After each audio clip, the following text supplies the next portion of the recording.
નમસ્કાર મિત્રો, જય માતાજી, જય હિન્દ, જય જય ગરવી ગુજરાત. આજે આપની વચ્ચે અચાનક લાઈવ થવાનું એટલા માટે નક્કી કર્યું છે કે મિત્રો, આજે ચેતરભાઈ વસાવા જે મજબૂતાઈથી આદિવાસી સમાજનો અવાજ બની રહ્યા છે. ભાજપે આદિવાસી સમાજના દીકરાને આગળ વધતો જોઈ નથી શકતી. જ્યારથી વિસાવદરની ચૂંટણી આમ આદમી પાર્ટી જીત્યું છે, ભાજપ બોખલાઈ ગઈ છે. ભાજપના નેતાઓ વિચાર કરતા હતા કે મંત્રી, મુખ્યમંત્રી, ભાજપના 161 ધારાસભ્યો, સાંસદો, સંગઠનના નેતાઓ, ચાણક્યો, કહેવાતા ચાણક્યો, વેચાતા ચાણક્યો, રૂપિયા, દારૂ, પોલીસ તંત્ર, આ બધું ઉતાર્યા છતાંય વિસાવદરની એક સીટ જે આમ આદમી પાર્ટીને આપણે ચૂંટવી હતી, આમ આદમી પાર્ટીના ધારાસભ્યને લઈ ગયા હતા, એ સીટ આપણે જીતી નથી શક્યા. એટલે ભાજપના નેતાઓ અત્યારે એવું કહી રહ્યા છે કે આ શાસનને આપણી ચાણક્યએ ઢાંકણીમાં પાણી લઈને ડૂબી મરવું જોઈએ. આ રીતની ચર્ચાઓ ચાલી રહી છે ત્યારે ભાજપ બોખલાઈ ગયું છે. ભાજપ અત્યારે વિચાર કરી રહ્યું છે કે થઈ શું રહ્યું છે, અને આખા ગુજરાતમાં આનો ઉત્સાહ છે. એક એક નાગરિક જે ભાજપની સિસ્ટમથી ત્રસ્ત છે, ખેડૂતો અત્યારે ત્રસ્ત છે, મહિલાઓ ત્રસ્ત છે, બેરોજગાર યુવાનો ત્રસ્ત છે, નાગરિકો, ગરીબો, વંચિતો, શોષિતો અત્યારે પીડિત છે. એ બધાના ઘરે દિવાળી ઉજવાણી છે જ્યારે વિસાવદરની ચૂંટણી જીતી છે. અને હું વારંવાર કહેતો હતો, ગોપાલભાઈ એકલા કે ઈશુદાનભાઈ નહોતા લડી રહ્યા આ ચૂંટણી આમ આદમી પાર્ટીનો એક એક કાર્યકર્તા નહોતો લડી રહ્યો. માત્ર આ ચૂંટણી ગુજરાતના 54 લાખ ખેડૂતો, 1 કરોડ ને 20 લાખ ગરીબો, વંચિતો અને શોષિતો લડી રહ્યા હતા, માલધારીઓ લડી રહ્યા હતા. અને એટલા માટે આખા ગુજરાતમાં ઉત્સાહ છે. ત્યારે ભાજપ છે એ જોઈ નથી શકતું. ભાજપને હવે બીક લાગી ગઈ છે કે ચેતર વસાવા જે આટલા મજબૂત ધારાસભ્ય તરીકે અત્યારે લીડર બની ગયા છે આદિવાસી સમાજના, ભાજપના મંત્રીઓ છે આદિવાસી સમાજના, પણ માત્ર જાણે ડબ્બામાં પૂર્યા હોય એવા થઈ ગયા છે. ઘણા આદિવાસી સમાજના મંત્રીઓ છે પણ એ ભાજપના દલાલ બનીને આદિવાસી સમાજને મનરેગામાં લૂંટી લીધો છે. આ બધાની પોલ જ્યારે ચેતરભાઈ વસાવાએ ખુલ્લી પાડી, મિત્રો બધા ફટાફટ શેર કરજો એટલે વધુમાં વધુ લોકો આપણી સાથે જોડાઈ શકે. ત્યારે ભાજપ એટલું બોખલાઈ ગયું કે ચેતર વસાવા આજનો યુવાન આમ આદમી પાર્ટીમાં આવીને અમારા બધાના વર્ષોથી લૂંટ ચલાવવાના જે સિસ્ટમો છે, કૌભાંડો છે, એ ખુલ્લા કરી રહ્યો છે. કોણ છે આ ચેતર વસાવા? અને એણે વચ્ચે પણ પોલીસમાં ખોટા કેસમાં ફસાવીને જેલમાં નખાવડાવ્યા, પછી જામીન મળી ગયા, ચૂંટણીઓ લડવા નહોતી દેવી એવા કોશિશ કર્યા. પણ ભાજપના નેતાઓને હું કહેવા માંગુ છું કે ચેતર વસાવા કે બીજા નેતાઓ, આમ આદમી પાર્ટીના નેતાઓ જે અવાજ ઉઠાવે છે લોકોને, એને દબાવવાની જગ્યાએ લોકોના કામ કરો. ડૂબી મરવું જોઈએ ઢાંકણીમાં તમારે પાણી નાખીને. શરમ આવવી જોઈએ તમને. તમે આદિવાસી સમાજના ગરીબો, વંચિતો, શોષિતો માટે જે 100 દિવસની રોજગારી છે, જેમના 2 છેડા ભેગા નથી થતા નાગરિકોના, એના તમે ખાઈ જાઓ છો. ડૂબી મરવું જોઈએ તમારે. તમને ભગવાને પેટ આપ્યું છે, હજી નથી ભરાતું. હજારો કરોડો રૂપિયા તમે આદિવાસી સમાજના ગરીબોના તમે ખાઈ ગયા. તમને શરમ જેવી ચીજ છે કે નથી? અને જ્યારે એક આદિવાસીનો દીકરો હીરો બનીને નીકળ્યો અને આદિવાસી સમાજનો અવાજ ઉઠાવ્યું, ત્યારે એ આદિવાસી સમાજના દીકરાને કચડી નાખવાનું તમે ષડયંત્ર કર્યું છે ભાજપે. અને ભાજપના તમામ નેતાઓ છે એ આ આદિવાસીના એક દીકરા પાછળ પડ્યા છે, ચેતર વસાવા પાછળ. મારે ગુજરાતના નાગરિકોને કહેવું છે કે મિત્રો, તમે બધા વિડીયો બનાવો. ચેતરભાઈ વસાવા એ માત્ર આમ આદમી પાર્ટીના ધારાસભ્ય નથી, એ ગુજરાતની ઉમ્મીદ છે, ગુજરાતનો અવાજ છે. અને લાખો ચેતર વસાવા છે એ હવે બોલતા થઈ જાય સરકારની સામે, એવો ડર છે સરકારને. એટલે એમને અવાજ દબાવવા માટે એ જે કૌભાંડો બહાર પાડે છે, કૌભાંડો ન પાડે, ડરી જાય એટલે પોલીસને આગળ કરી છે.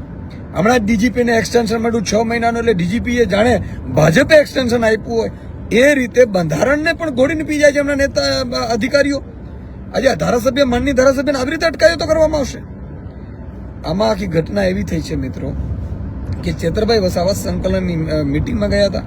સંકલનની તાલુકાની મિટિંગ હોય એટલે ટીડીઓની અધ્યક્ષતામાં હોય, એટલે એમણે ભ્રષ્ટાચારની ફરિયાદો ઉઠાવડાવી. અને બીજું કે એમણે જોયું કે આ ભાજપના નેતાઓ, કાર્યકર્તાઓ, હોદ્દેદારો જે ખરેખર અપેક્ષિત નથી આ મિટિંગમાં, એ લોકો સદસ્ય તો કેમ છે? એટલે એમણે જ્યારે સવાલ ઉઠાવ્યો એટલે ભાજપના નેતાઓને ગમ્યું નહીં. ભાજપના નેતાઓ છે એ ચેતરભાઈ ઉપર હુમલો કરવા માંડ્યા. ચેતરભાઈના ફેટ પકડી અને એમના બટન તોડીને એમના ઉપર હાથાપાઈની કોશિશ કરી. અને જ્યારે ચેતરભાઈ વસાવા પોતે પોલીસ સ્ટેશનમાં જાય છે અને એમને એવું કહે છે કે ભાઈ આ ફરિયાદ લખો. આ ભાજપના નેતાઓએ એક તો અપેક્ષિત ન હતા, બીજું અધિકારીઓની સામે એમણે હુમલો કર્યો છે, મારી ઉપર હાથાપાઈ કરી છે, ડરાવવાની કોશિશ કરી છે. એટલે પોલીસે ચેતરભાઈની ફરિયાદ લેવાને બદલે ભાજપના દબાણમાં ચેતરભાઈ ઉપર ફરિયાદ કરી છે, એવા મને અત્યારે સમાચાર મળ્યા છે. ખૂબ જ દુઃખદ છે. ચેતરભાઈ વસાવા ઇમ્પોર્ટેડ નથી, સુદાન ગઢવી ઇમ્પોર્ટેડ નથી, આમ આદમી પાર્ટી ઇમ્પોર્ટેડ નથી. ઇમ્પોર્ટેડ આ ભારતનું બંધારણ છે, ઇમ્પોર્ટેડ લોકશાહી છે. આપણે સ્વતંત્ર દેશમાં રહી છીએ. આ રીતે લોકતંત્રમાં જો પોલીસને આગળ કરીને ખોટા કેસોમાં ધારાસભ્યોને ફસાવી દેવામાં આવશે તો આમ નાગરિકનું શું થશે? અને એ ધારાસભ્ય કે જે અત્યારે દલિતોનો, ગરીબોનો, વંચિતોનો, શોષિતોનો, આદિવાસીનો અવાજ બનીને ઉભો રહ્યો છે, એ સડકથી લઈને વિધાનસભા સુધી અવાજ ઉઠાવે છે, એને ભાજપ સાંકી નથી શકતી. અને આદિવાસી સમાજના આ દીકરાને દબાવવાનું ભાજપને બહુ મોંઘું પડવાનું છે. આગામી સમયમાં તાલુકા જિલ્લા પંચાયતની ચૂંટણીઓ આવી છે. આદિવાસી સમાજ ભાજપને લાત મારીને ભગાડી દેશે જો આ આદિવાસી સમાજના અવાજ ચેતરભાઈ ઉપર જો ભાજપે ખોટા કેસો કરી અને એને ફસાવવાની કોશિશ કરશે તો આ સમાજ એમને નહીં મૂકે. આદિવાસી સમાજ ખમીરવંતો સમાજ છે. આદિવાસી સમાજ પોતે, તમે વિચાર કરો, હજારો કરોડ રૂપિયા ભાજપના નેતાઓએ લૂંટી લીધા મનરેગામાં, આદિવાસી સમાજને ખાઈ ગયા, તોય આદિવાસી સમાજ બોલ્યો નથી. એને રૂપિયાની નથી પડી, એમને એના સન્માનની પડી છે, એમને એમના અધિકારની પડી છે, એમને એમના હક અને અધિકારોને લડનારા લોકોની પડી છે. એટલે આદિવાસી સમાજના દીકરાઓ ઉપર ભૂપેન્દ્ર પટેલે જે હાથ નાખ્યો છે, ગૃહમંત્રી હર્ષ સંઘવીએ જે હાથ નાખ્યો છે, એને દબાવવાની કોશિશ કરી છે અને પોલીસ થ્રુ દબાવવાની કોશિશ કરીને ખોટા કેસમાં ફસાવવાની કોશિશ થઈ રહી છે. આદિવાસી સમાજ આગામી સમયમાં ભ્રષ્ટ ભાજપને, આદિવાસી વિરોધી ભાજપને જવાબ આપશે એવું મને લાગી રહ્યું છે. અને એમાં મને શંકાય નથી, કારણ કે આદિવાસી સમાજ છે એને લૂંટવામાં ભાજપે કોઈ કસર છોડી નથી. અને એટલા માટે મિત્રો, તમામને મારી વિનંતી છે કે તમામ લોકો ચેતરભાઈના સપોર્ટમાં આવો, ચેતરભાઈના સમર્થનમાં આવો.